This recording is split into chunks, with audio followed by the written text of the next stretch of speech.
Hello, Mage fans. This is Adam Simpson for Mage the podcast about all things Mage the Ascension. And today I'm very pleased to be joined by a guest that I've been trying to contact for some time, and that is Paul Strack. You may have heard my pleas on previous episodes asking for Paul Strack to contact us if he's out there, and he was out there. He let me know that he'd be happy to speak to Mage fans about his experience writing for and playing the game. And so I'm just very pleased to have him on our episode today. Paul Strack, you there? Yes. Hey, we're so glad to have you on the episode today. Now, the name of Paul Strack is a name that some of our listeners may not be familiar with, so I wanted to just take this opportunity to give an introduction. I said that Paul Strack has written for Mage. He's not published in the whitewolf books, but he was a very active part of the 90s online community for World of Darkness games. And he wasn't just a fan for Mage, he was also very active in the online communities for Vampire the Masquerade and Werewolf the Apocalypse. And he was probably also active in Changeling, The Dreaming, and Wraith the Oblivion once those games were out. I think that was a little closer to the late 90s, and those communities got going. Now, a lot of people have heard the name of Anders Mage Page, and Anders Sandberg was quite popular in the mid-90s with his pieces for Mage the Ascension. And when I was putting together Anders Mage Page 2.0, I was editing pieces not just by Anders Sandberg, but also by Paul Strack and a few other prolific writers of that time. Now, back in the mid-90s, myself and a lot of others were always eager to see the next piece put up by Anders Sandberg. And so one might ask, who was Anders waiting to see the next piece from? And the answer is Paul Strack. Paul Strack did a number of pieces back in the mid and late 90s that Anders Sandberg praised very highly. He was very pleased to feature them on Anders Mage Page. Some of them he liked so much that he was writing sort of sequels or additional add-on pieces just because he wanted to keep running with an idea that Paul brought up. So, Paul, tell us just a little bit about back in the mid-90s when the online community was new, World of Darkness was new, and you were a part of it. Right. So most of my work in that particular time period, there are a couple of news groups back then that were quite popular. There was a general purpose World of Darkness news group, and then there was a Vampire the Masquerade news group. I mostly participated in the World of Darkness news group because my interests in the World of Darkness were quite broad. Like you mentioned earlier, I did something more or less I wrote material for each of the major 5 games that were put out at the time. Vampire, Werewolf, Mage, Changeling, and Wraith. And I ended up being not really the moderator because these groups didn't have moderators, but I ended up being the person who maintained the frequently asked question FAQ for the World of Darkness news group. To be perfectly honest, I can't remember the guy who was managing it before me.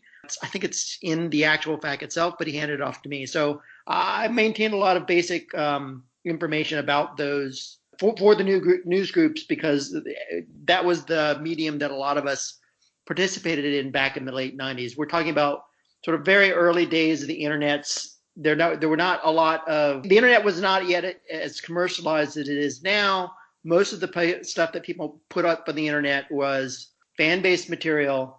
I mean, even the World of Darkness website itself was kind of crude back in those days. So a lot of the information that people were using to communicate were through these news groups and through their own websites that they built themselves. And there were a lot of us back then. I'm not surprised that people don't really remember my name because it was 20 years ago. And to be perfectly fair, other than Anders, I don't really remember anybody else's name either, just because it was quite a while ago. Yeah, and a lot of people also were posting their pieces online under pseudonyms, and so a lot of them I simply don't know how to contact these days. That is true. Some people cared a great deal about their anonymity. I didn't really care so much about it, to be perfectly honest. I always posted under my own name, and I've done that since then. I feel like it's important to have kind of a public face on the internet, but I could understand people who want to preserve their anonymity because I did actually get in trouble with my academic advisor back then for spending so much time on these news groups as opposed to sitting down and writing my dissertation. So it's kind of a reason sometimes people want to be anonymous. Oh, yeah, I guess I can certainly respect that. But now looking through the pieces that you wrote for Mage and preparing for this interview, I was also doing some searching around online, and reading some of the pieces that you've done for other World of Darkness games, it seems like you were one of the very few early educators among the fan community. There were a lot of people who would get excited about a certain topic or a certain idea, or disagree with how something was presented in the published White Wolf books, and so they would put their own piece online. But you were one of the very few people who was saying, hey, I can see some misunderstandings here, some disagreements, and some of these people are approaching this stuff with an imperfect knowledge, and so I want to just round up all the facts and then give people an introduction to a broad topic so they like understand how the World of Darkness fits together, what's there, what's not there, and at least from that point, they can say, okay, now that I understand it, I know how I want to alter it, or what parts I want to add to. For example, you put up the large piece called The Umbra, which may not have been written specifically for Mage, but it was featured on Anders' Mage page. And in that, you wrote a somewhat lengthy, for that time, piece on how the Umbra was entered, what the different parts of it were, how a person would travel between this part and that part, and the general sorts of things they could expect to find there.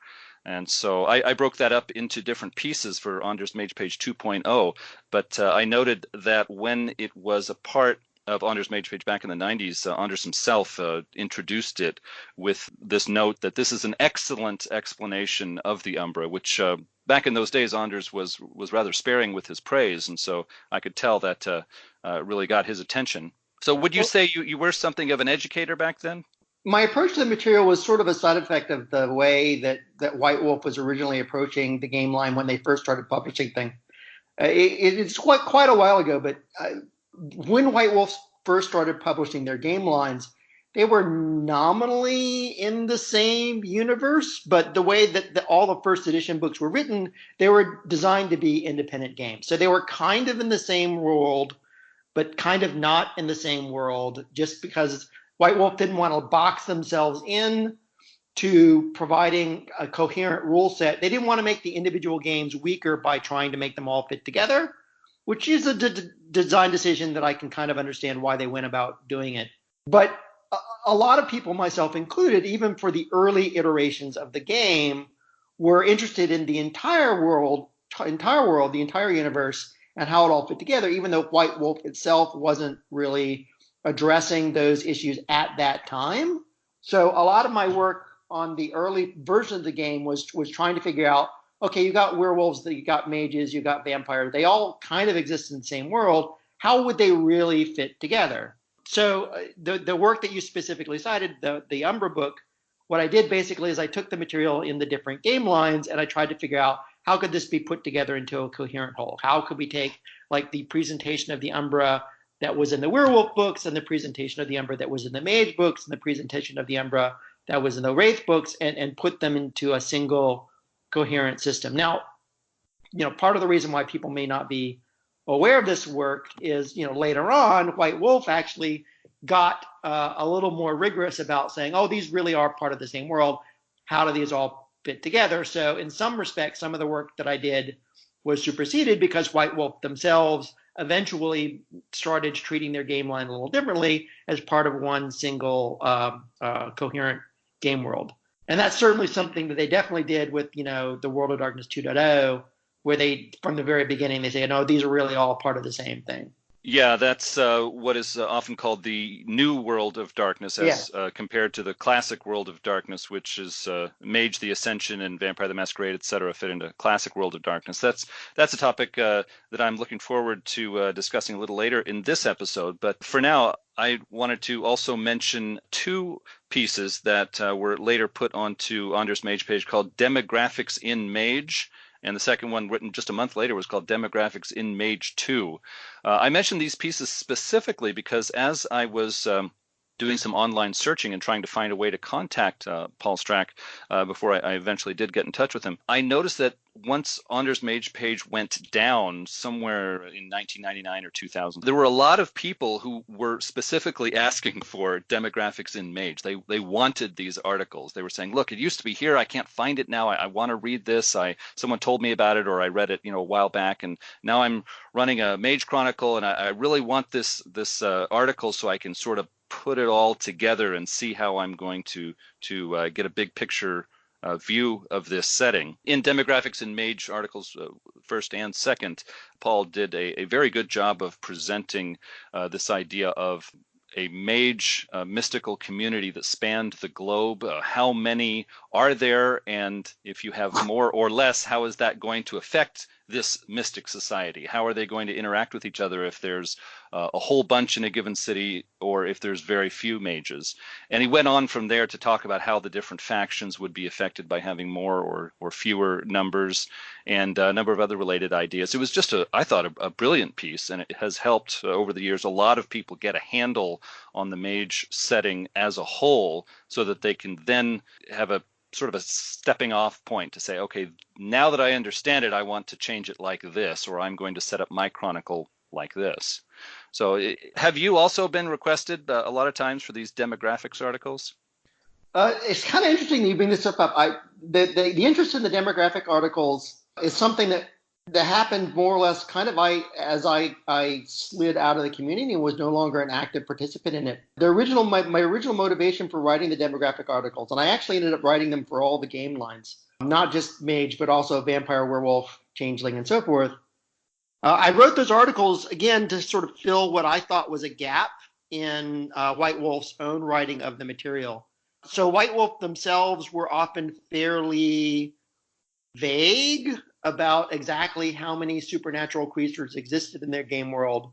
And if you want to build a coherent picture of how everything fit together, having a general idea of exactly how many supernatural creatures existed out there was kind of important. Now, in fairness to White Wolf, I kind of understand why they were vague about these topics. Again, from a design perspective, if you're talking about supernatural creatures within your world and you want people to have some degree of flexibility on how they actually portray their individual game worlds, being a little vague on how many vampires there are is actually a good thing, because people wanted to have like a city that was just chock full of vampires versus people wanted to have a city where vampires were fairly rare. Same for mages. If you're vague in your rule books about exactly how many creatures there are, people can have different game worlds with different perspectives and different populations without necessarily being contradicted by the gaming material itself. Having said that, I actually wanted to get an idea of exactly how many creatures there were and what the ramifications of the population would be.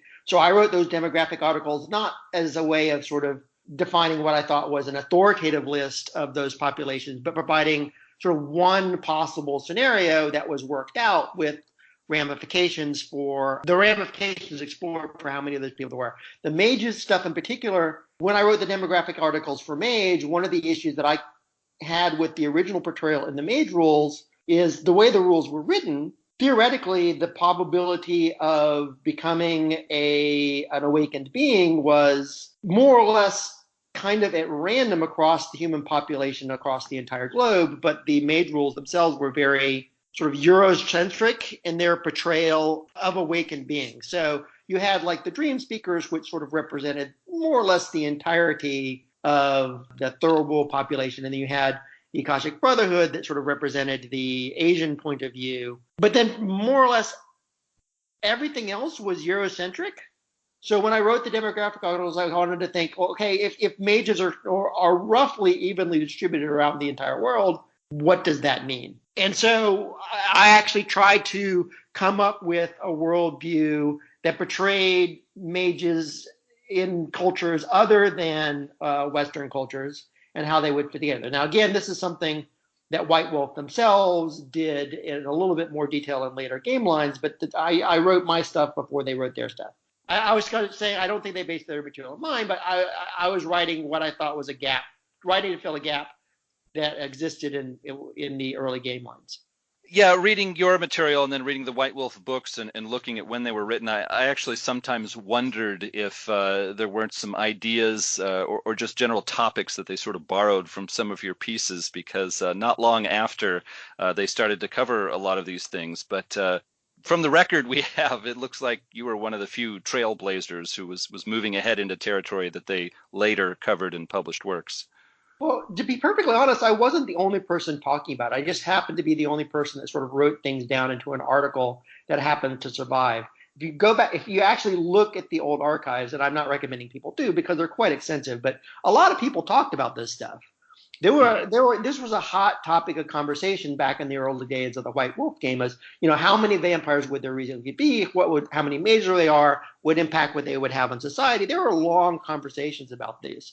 So I wasn't the only person actually talking about it. It just so happens that my material, since I actually took the end results of my thought and put them into articles, my material happens to be just what happens to survive. And I don't actually think White Wolf copied from me. I think they were thinking about the same things. And if you sort of think through things logically, it's not unreasonable that they came up with things that vaguely resemble what I came up with, just because, there's only so many ways that the topic can be approached. So I wouldn't actually claim that. I think it actually is pretty unlikely that White Wolf was pirating from me or something like that. I'm not going to be that arrogant.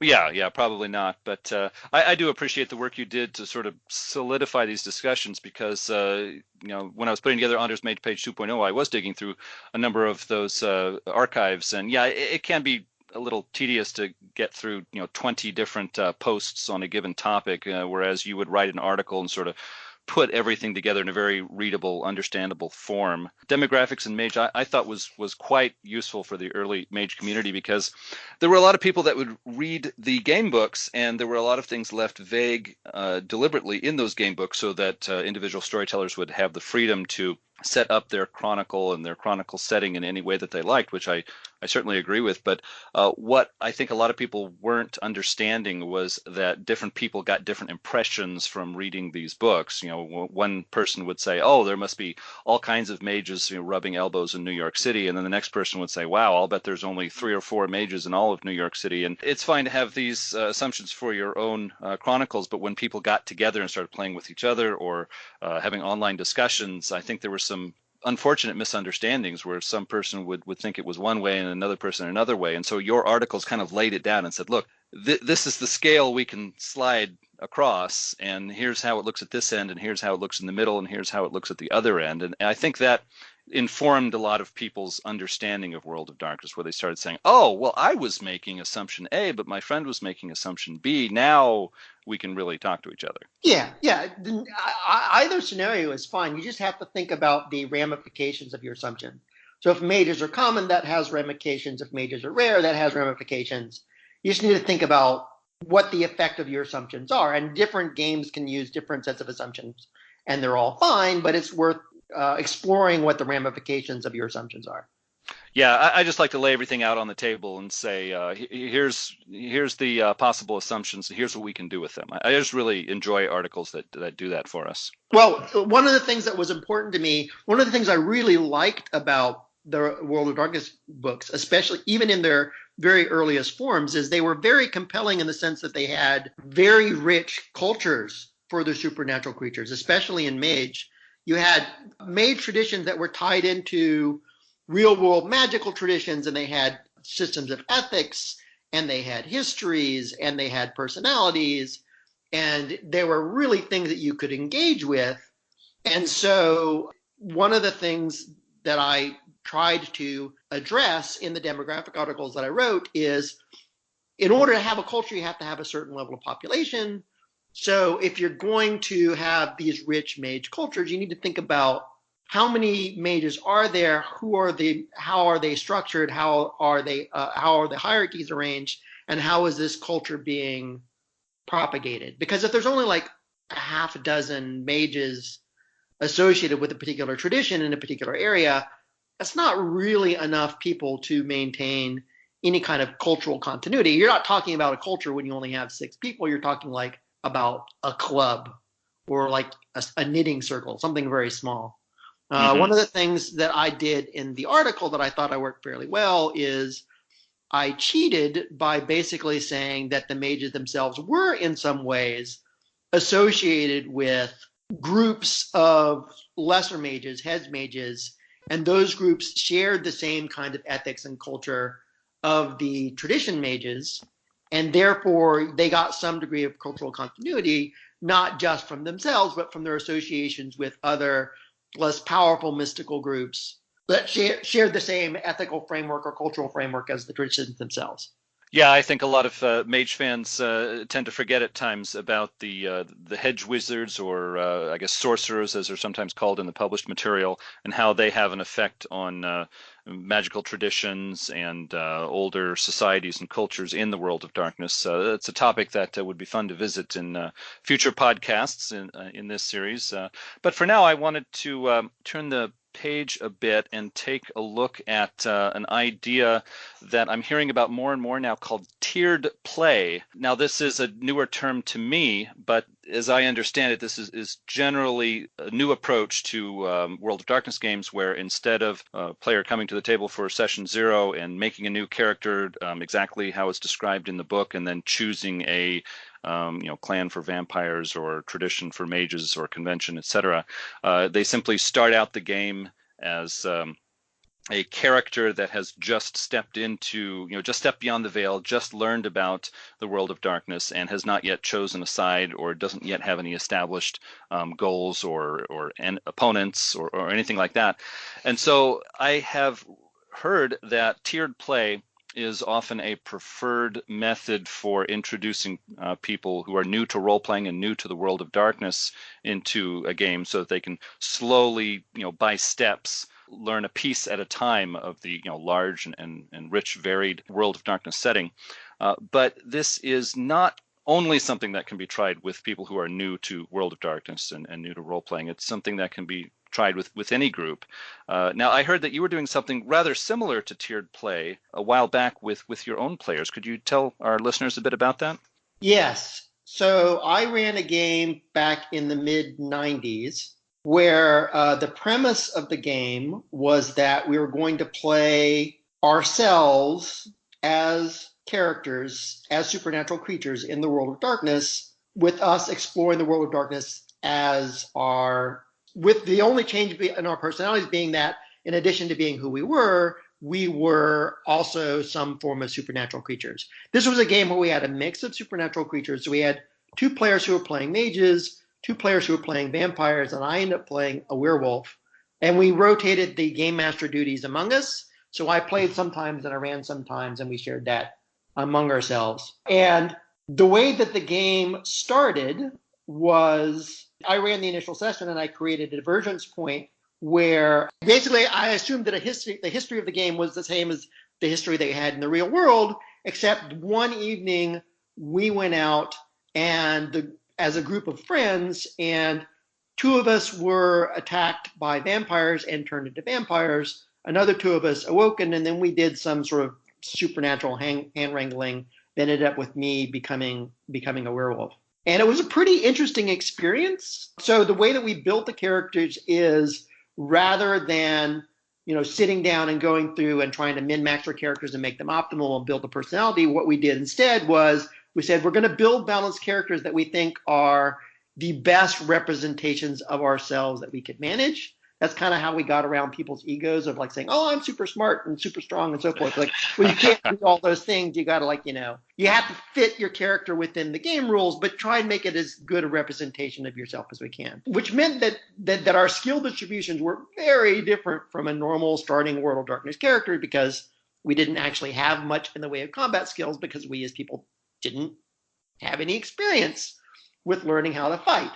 So we started, with lots of skills in computers and history, because we were college students, basically, not the typical distribution of skills. The other thing that made the experience interesting is by creating that divergence point where at a specific point in time in the real world, we split and we went on to live our real lives, but we also had these fictional lives for the fictionalized versions of ourselves that had been turned into supernatural creatures. It was like for a little while we were living 2 lives.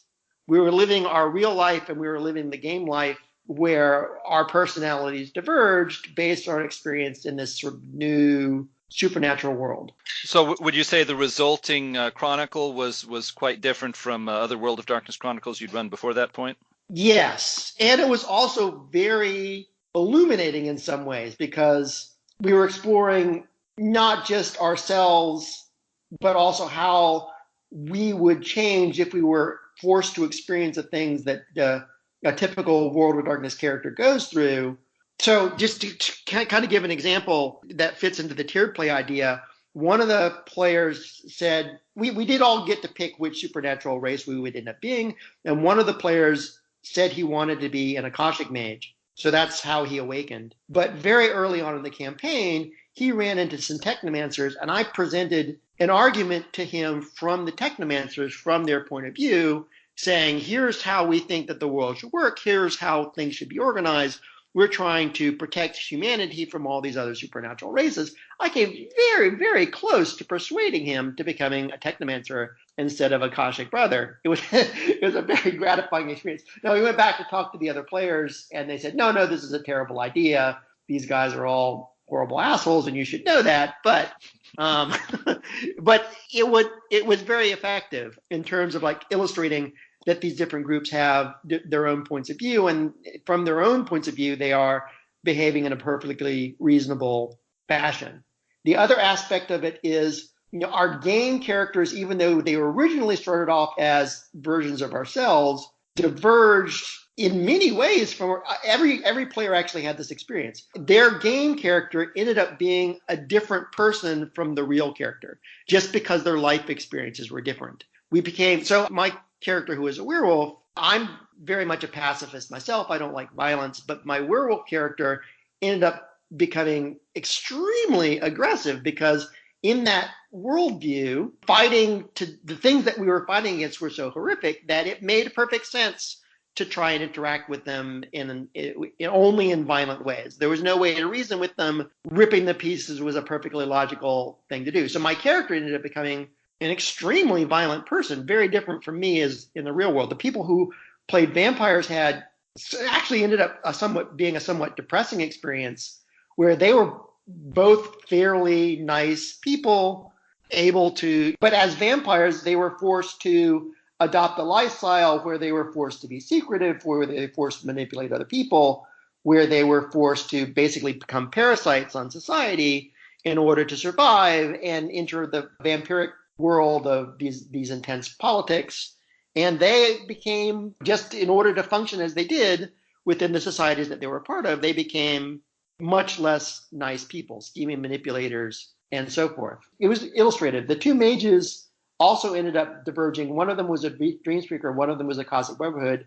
And the end result of the game, after we played for a couple of years, was the five of us who were very close friends in real life ended up going in completely different directions of the game, and we all ended up eventually following our own paths. Mm-hmm. It was interesting, but also a little bit depressing, but very, very, very much a very rich experience. Well, they call it the world of darkness for a reason. I think if it were real and you were thrust into it, it would probably not be something you would enjoy all that much. But as a fictional game, I think it's a much better way to take part in it. It was extremely compelling. I will say that. Even though it didn't have a happy ending, it was a very enjoyable experience, very illuminating. Yeah, if I could focus on the two mage players in this Chronicle for a moment, did they quickly join their traditions after they awakened in the story, or was there some time where they were sort of casting about and trying to figure things out? They were mostly casting about and trying to figure things out. And the interesting thing is sort of the gravitational pull of the different societies for the werewolf characters and the vampire characters was extremely strong. Those characters basically decided that they simply couldn't function without joining their associated societies. But among the mages, that gravitational pull was not actually all that strong. The two players who were playing the mage characters had very strong personalities and very definite ideas about the way the world worked, and they picked traditions that fit their personalities, but they discovered in the context of the game that they could accomplish their goals more or less on their own without necessarily having to interact with their traditions very much.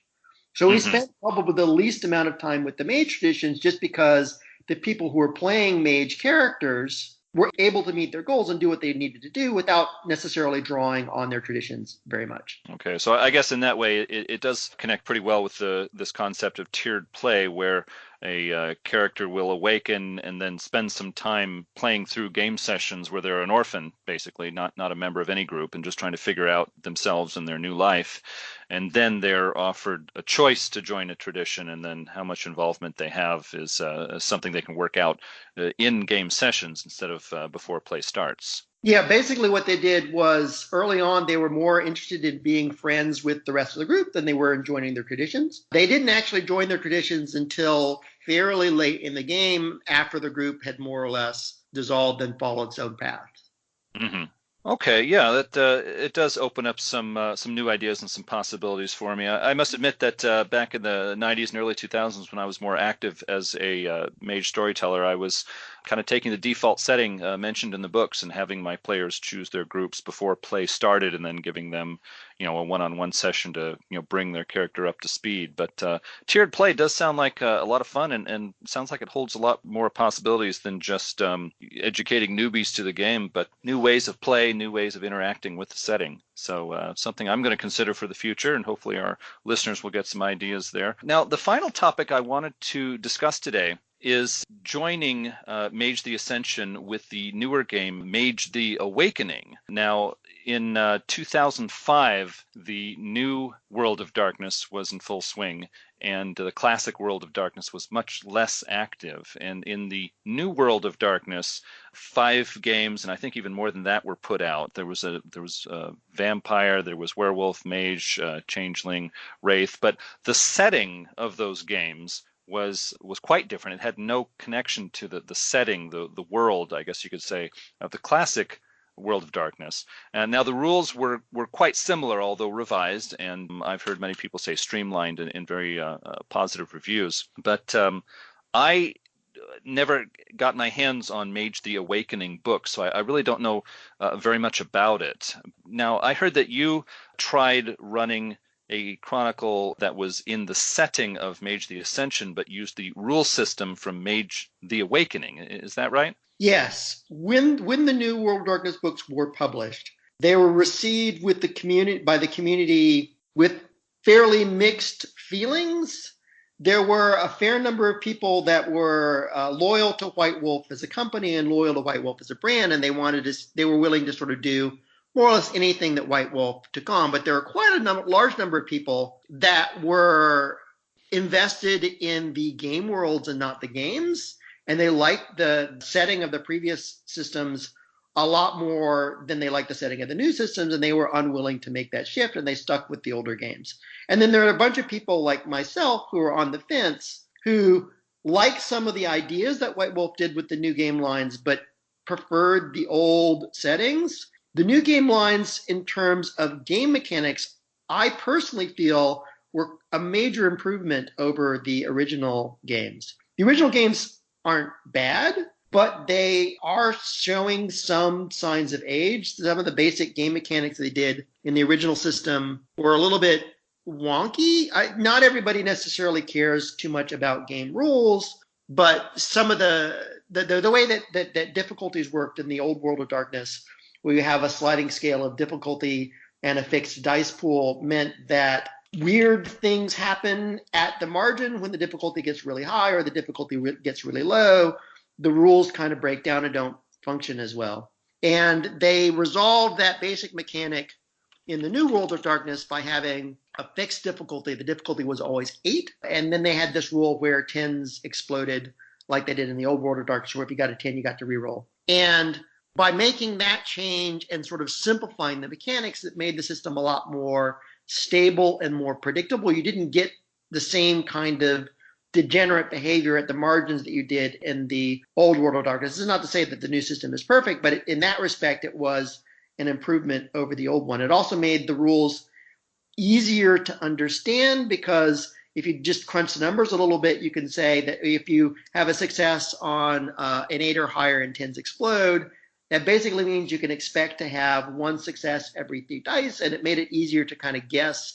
If I'm rolling, say, 9 dice, that means I can expect to get roughly 3 successes. I might get a little more, I might get a little less, but that's about how many I'm going to get.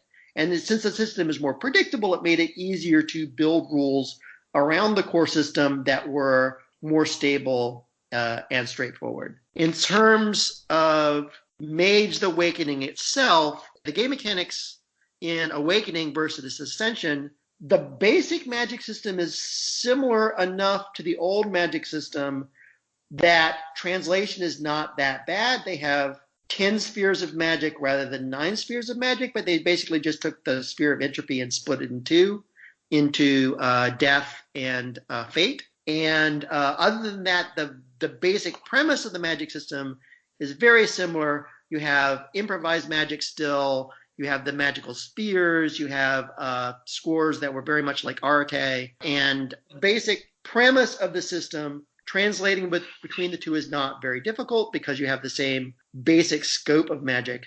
Oh, and you also have Paradox as well. Paradox exists in both the old system and the new system. Okay, so strong similarities there, but the settings I heard were quite different. No, so the settings were completely different. And to be perfectly honest, the setting in the new vampire game is okay. The setting in the new werewolf game is okay. I prefer the old ones, but they're not bad.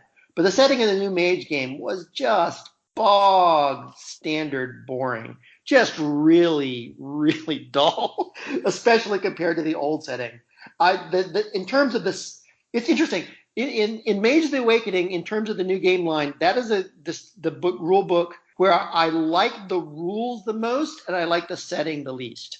As soon as I bought the game book, I was like, this is boring. I don't like the way that they set the world up. But the magic rules themselves, I liked an awful lot. So using the new rule book to run the old setting occurred to me almost as soon as I bought the book. So how did that work out? I mean, did you hit some roadblocks, or was there something really hard about that, or did it just? No, it wasn't especially difficult. Like I said, there's enough similarities in the premise of the magic system that you could basically take the old rule book and just file off the names in the new setting and just map things to the old setting without too much difficulty. I think what we ended up doing was we made the Euthanatos use the death sphere and we assigned the fate sphere to the hollow ones rather than making them be full orphans, just so that we had, some group associated with each of the 10 spheres. But other than that, that basically worked more or less with very minimalistic changes.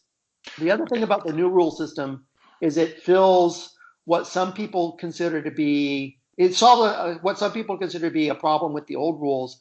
There are a bunch of people that really, really like the immense flexibility of the old rules, the fact that almost all magic is improvised, and the fact that you can basically do anything that you can think of so long as it fits in the context of the fears that you have.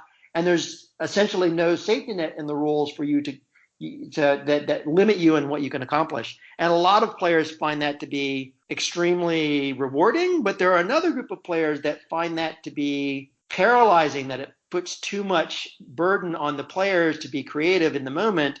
And they, when they're in a dangerous situation and they're forced to invent a spell on the fly, they find that to be difficult and painful. And one of the things that they did in the Awakening rules versus the Ascension rules is they actually sat down and came up with a robust and interesting set of rules for rotes, which are pre-planned spells, which existed in the old rules but didn't really have any particular mechanical effect.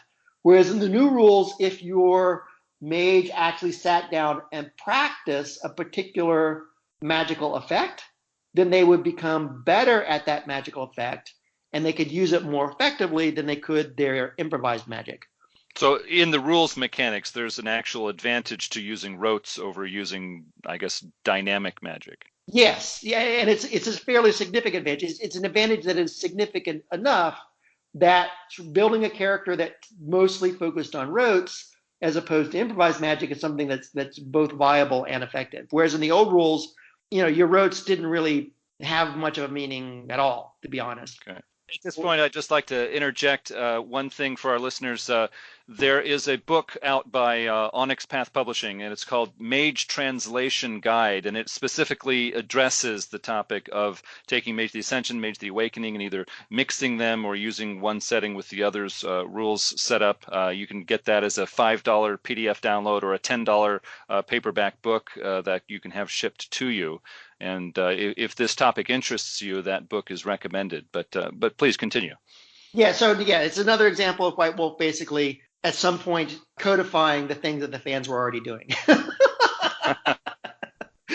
not to say that the book. Actually, I think that particular book is quite good, and they ended up doing a lot of the same things that the fans are doing because, like I said, there's only so many way to do things, and if you follow the logic of how to actually merge the two game worlds, the fact that the White Wolf rules ended up resembling what the fans were already doing is because there's a fairly straightforward, logical way to do it. It was already kind of, even though the original game book didn't actually have it as a factor, it was fairly obvious even from the beginning how to make these translations. Although I think the PDF that you just mentioned does actually do a nice job of doing a lot of the work for you of how to map the traditions of the spheres. Mm-hmm. So it sounds like you didn't have a lot of trouble connecting the rule set of Awakening with the setting of Ascension. Once you were running the game, how was it? How was it?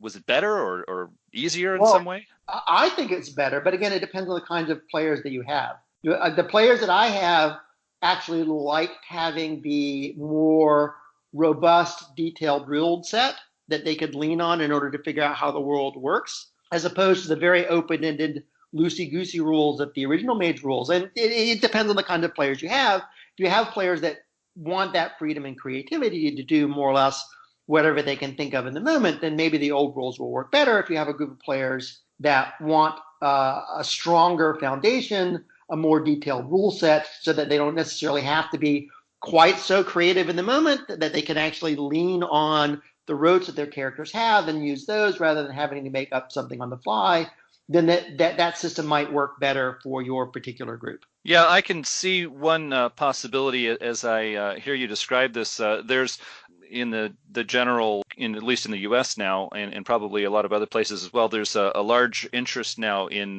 fantasy role-playing, Dungeons & Dragons and similar games. A lot of people are entering the role-playing, tabletop role-playing hobby for the first time, not knowing anything about really any games. And after getting a little bit of experience with these fantasy role-playing games, they're starting to branch out and look at some other things. And so I could see a common situation where there'd be a number of people who just got started with Dungeons and Dragons and the very codified spell lists and detailed specific rules, and then wanting to branch out into something like Mage and thinking, oh wow, what have I stepped into? I'm a bit confused now. But if you can offer them this option of saying, hey, look, you can rely on more detailed rules, more codified rules. There's an advantage to putting these specific rotes on your character sheet that you can fall back on.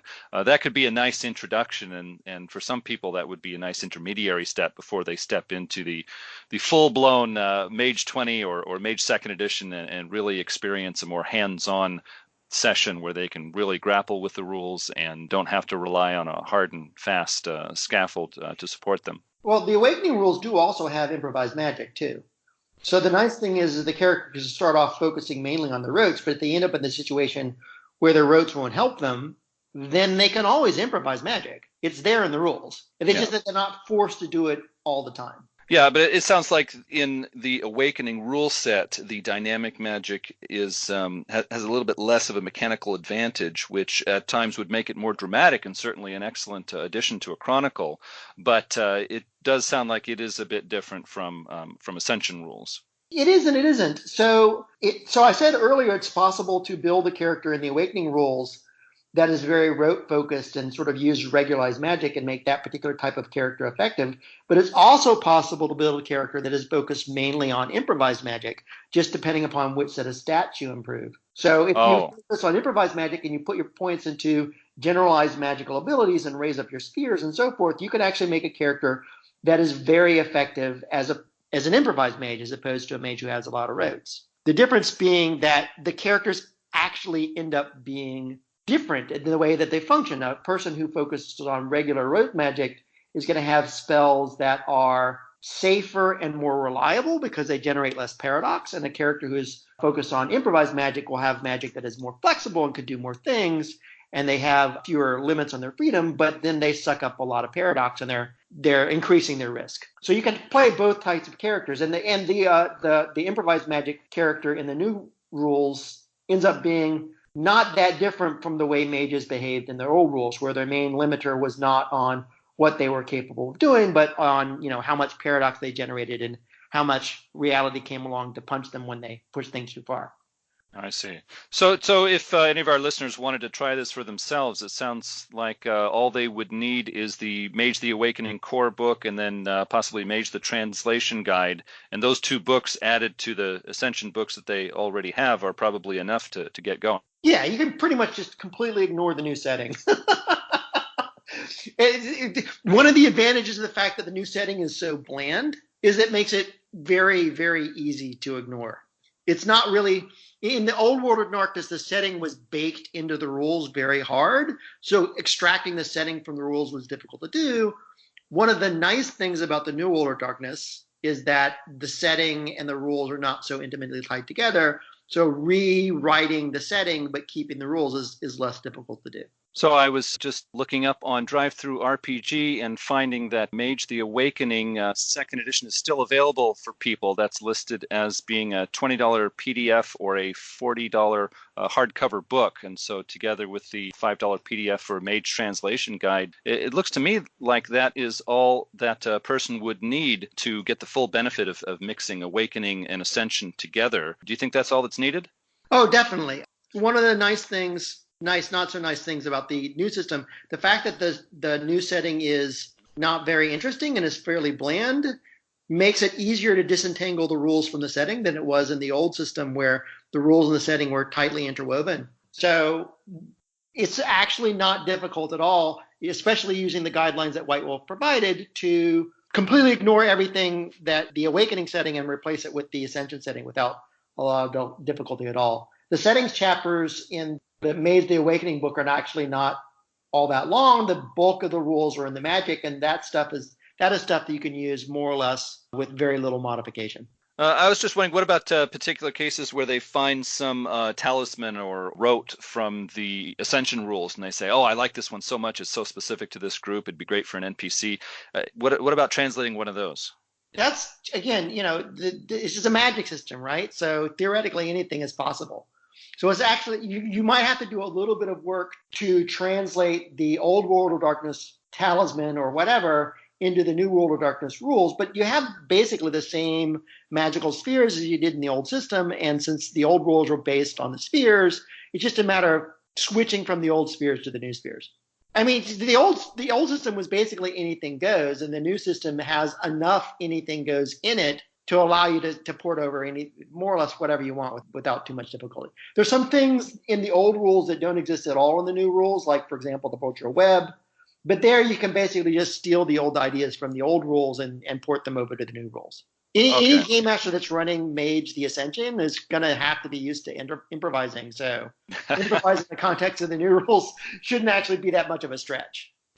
Yeah, for me, that was something I always enjoyed about the first and second edition games, but I have spoken with a number of people who liked that less and wanted to be able to rely on a firmer rule set like you're describing in Awakening. So it's great that there are so many options open to people who are enjoying Mage. They can really tailor the rule set, the setting, and so many other things to be just what they want to present to their players. It's really great to have all those choices now. Well, I think that just about wraps up the discussion we've had today. I'm so pleased that Paul Strack could join us on Mage the Podcast to share some of his experience with our listeners.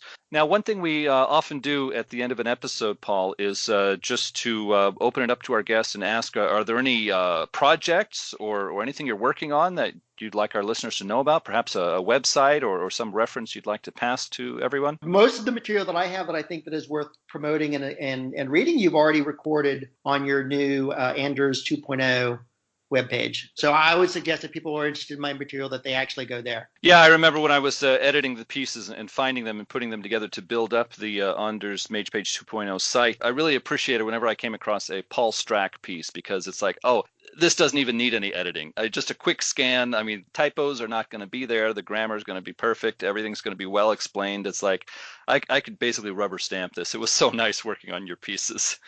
Yeah, when you talked to me about the Anders 2.0 page, I went back and reread a lot of that material. It's kind of it was a nice trip down memory lane for me. It's been like years since I looked at most of that material myself. Well, thanks so much for taking some time out of your schedule to speak to our listeners. Wish you well in your gaming and your future career. So everyone, that was Paul Strack sharing some of his time with us. This has been an episode of Mage the Podcast. My name is Adam Simpson, and you can contact us at magethepodcast@gmail.com with any questions, comments, or feedback. Let us know what you think of the show. You can subscribe to Mage the Podcast on iTunes, Google Play, and TuneIn. You can also follow us on Twitter at Mage the Podcast. There are plenty of conversations going on there. Why not join in? This episode of Mage the Podcast was executively produced by Richard Bat Brewster and Ira Grace. If you'd like to become an executive producer and help support the podcast, click the link on today's show notes at magethepodcast.com. You can help support this podcast with a small monthly donation to help sustain future episodes. $10 a month, $5, or even $1 a month will help. For example, we'd like to purchase some new gear and software to improve the sound of the show, or maybe even do a show from a convention in the future. Again, if you'd like to become an executive producer and help support the podcast, click the link on today's show notes at magethepodcast.com. Until next time, towards Ascension.